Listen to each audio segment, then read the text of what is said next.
আরে বাড়িওয়ালা নাই রে বাড়ি, নাই রে দুনিয়াতে।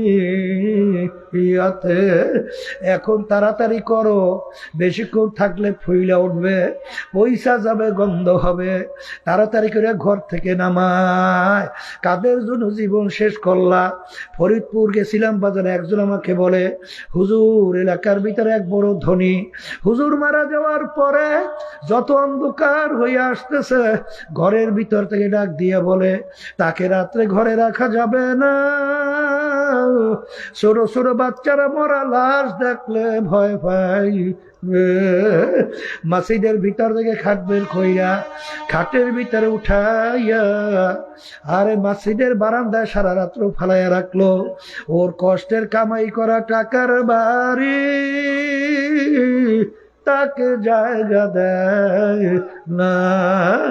এ দুনিয়াদার পাগল, কার পাগল হইলা? কার জন্য জীবন শেষ করলা? কোন দুনিয়ার জিন্দিগির পিছনে পড়লা? এ দুনিয়াদার পাগল আমার বাবারা, এরপরেও যদি না বোঝো, মালিক আমার কত ঘটনা বাংলাদেশের মধ্যেও দেখায়। বাজান গত সফরে আমি গেছিলাম কুড়িগ্রামে, চরবনের এক মুজাহিদ ছিল। বাজান অনেকে ঘুঘু মুন্সি কইয়া তাকে ডাকতো, আসলে নাম ছিল বশির উদ্দিন মুন্সি। বাজান দুনিয়ার থেকে বিদায় নিয়ে কবরে যাওয়ার পরে 32 বছর পরে নদীর ভাঙ্গলে যখন তার কবর ভেঙে গেল, কাপড়ের কাপড় সহ লাশ তাজা বের হইয়াছে। 32 বছর পরে জাতীয় পত্রিকায় ছবি সহ দিয়ে দিছিল। কে কে দেখছেন? হাতু ডান তো দেখি। দেখে কত মানুষ দেখছেন। বাজান আমাকে একজন বলে, হুজুর মুখ থেকে কাপড় সরাইয়া দেখছি, ওই যে 32 বছর আগে দাড়ির ভিতরে মেহেন্দি লাগাইছে, এখনো লাল চকচক চকচক করতেছে। আমি সেদিনকারও সেই কবর জিয়ারত করে আসছি। এ কবরের যাত্রীরা, আমির হামজা রাদিয়াল্লাহু তাআলা আনহু শাহাদত বরণ করার 50 বছর পেরায় পরে যখন তার লাশ মোবারক বের হইয়া আসলো, একেবারে দিব্যি বুনায় এখন ঘুমায় রইছে। ইরাকের দাজলা নদীর কিনারে 2 জন সাহাবায়ে কেরামের লাশ মোবারক পাওয়া গেছিল 1400 বছর পরে। তাদের চক্ষু ছিল খোলা, এত তেজ ছিল, তাকাইলে অনেকে বেহুশ হইয়া পড়ে যাইত। যত ঘটনা কাপড়ের কাপড় সব লাশ তাজা দেখা যায়, দিনদার আল্লাহওয়ালা ছাড়া কিন্তু দেখা যায় না। আবার কত কবরে আগুন দেখা যায়, সাপ দেখা যায়, আর নাফরমানের চেহারা শুয়ারের চেহারা হইয়া পড়ে আছে। যত দুর্ঘটনা মাঝে মাঝে কবরে দেখা যায়, বেনমাজি, হারামখোর, সুদখোর, ঘুষখোর, জুলুমবাজ, মিথ্যাবাজ, আল্লাহর হুকুম নবীর তরিকা অনুযায়ী না চলন্যারা সারা কিন্তু দেখা যায় না। এই জন্য আমার বাজানদেরকে বলবো, পর্দা আলে মা বোনদেরকে বলবো, মুসলমান বলতেই কিন্তু মন চায় বাজান তামাম দুনিয়ার ভিতরে যত জাতি বিচরণ করে, হিন্দু, খ্রিস্টান, ইহুদি, বৌদ্ধ, বাজান সবাই কিন্তু পরকাল বিশ্বাস করে, সৃষ্টিকর্তাও কিন্তু তারাও মানে, কিন্তু বিভিন্ন কায়দায় শিরক কইরা বিভিন্ন কায়দায় ঈমান নষ্ট করে।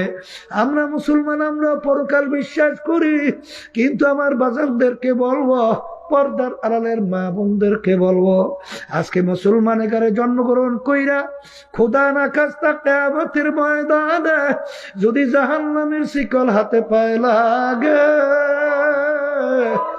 এর চেয়ে কপাল পোড়ার সার জাহানে হইতে পারে না।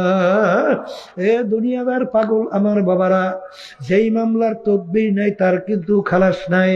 বাজান হাকিমুল উম্মত আশরাফ আলী থানভী রাহমাতুল্লাহ আলাইহি, তিনি একদিন বয়ান করতে করতে হঠাৎ বয়ানের ভিতরে বলে, এ দুনিয়ার মানুষ,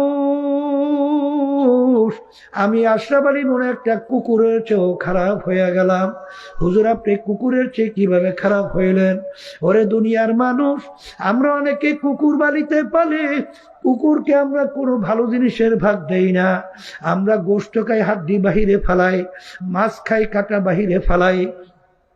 হাড্ডি কাটা খাইয়া কুকুর তার জীবনকে বাঁচায়, কিন্তু দেখো রাত্রে যখন মালিক ঘুমাইয়া যায়, কুকুর কিন্তু ঘুমায় না, সারা রাত্র মালিকের বাড়ি পাহারা দিতে থাকে, মালিকের যেন কোনো ক্ষতি না হয়।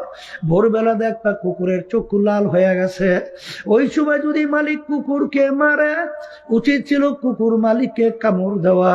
ওরে নেমু খারাপ, আমি তোর কোনো ভালো জিনিসের ভাগ নেই নাই, বরঞ্চ তোর বাড়িও পরিষ্কার রাখলাম, হাড্ডি কাটা খাই আমার জীবনকে বাঁচাইলাম, তুই সারা রাত্র নাকটাই না ঘুমাও, আমি কুকুর কিন্তু ঘুমাই না, তোর যেন কোনো ক্ষতি না হয়, এই জন্য সারা রাত্র বাড়ি পাহারা দিলাম, এরপর তুই আমাকে মারো, তোকে আমি কামড়াইয়া রাখবো না।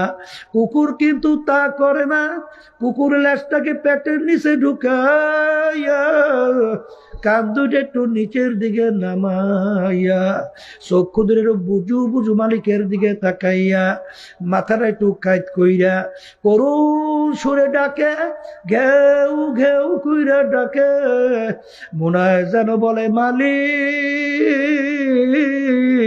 তুমি আমাকে মাইরো না, তুমি আমাকে মাফ কইরা দাও। হাকিমুল উম্মাদ আশরাফী থানভী রাহমাতুল্লাহ আলাইহি বলেন, ওরে দুনিয়ার মানুষ, কুকুরটাও মালিক চিনল, আর তুমি আর আমি মানুষ হইয়া আমার মালিককে চিনলাম না। তোমার আমার চেনে মুখ আর আমার দ্বিতীয় থাকতে পারে না। এই জন্য আমার ভাইদেরকে বলবো, পর্দারে মা বোনদেরকে বলবো, কুরআনুল কারীম কিন্তু সত্য, হাদিস কিন্তু সত্য। বাজার যদি সত্য হয়, বাজার আল্লাহ রাসূল সাল্লাল্লাহু আলাইহি ওয়াসাল্লাম বলেন, হে আমার উম্মতেরা, এই যে কবর দেখো, আল কবরু রাউযাতুম মিন রিয়াদিল জান্নাহ আও হুফরাতুম মিন হুফারিন নার। হে আমার উম্মতেরা, এই যে কবর দেখো, এই কবর কিন্তু আসল কবর না, কোন আল্লাহর বান্দা বান্দির কবর একটা বেহেশতের বাগান হইয়া যাবে। আল্লাহ আপনি আমার জন্য আমাদের সবার জন্য কবুল করে নিয়ে।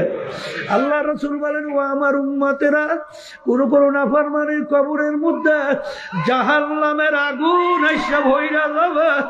আল্লাহ আপনি আমাকে আমাদের সবাইকে মাফ কইরা দেন। আমি বলি না, আল্লাহ রাসূল আমি শুনাইতে আছি। আল্লাহ রাসূল বলেন, ও আমার উম্মতেরা, আরে কোন নাফরমানের কবরের মধ্যে 99 তিন্নিনা লাউনু ফি কামিল আরদি মা আনবাতাত খাদরা।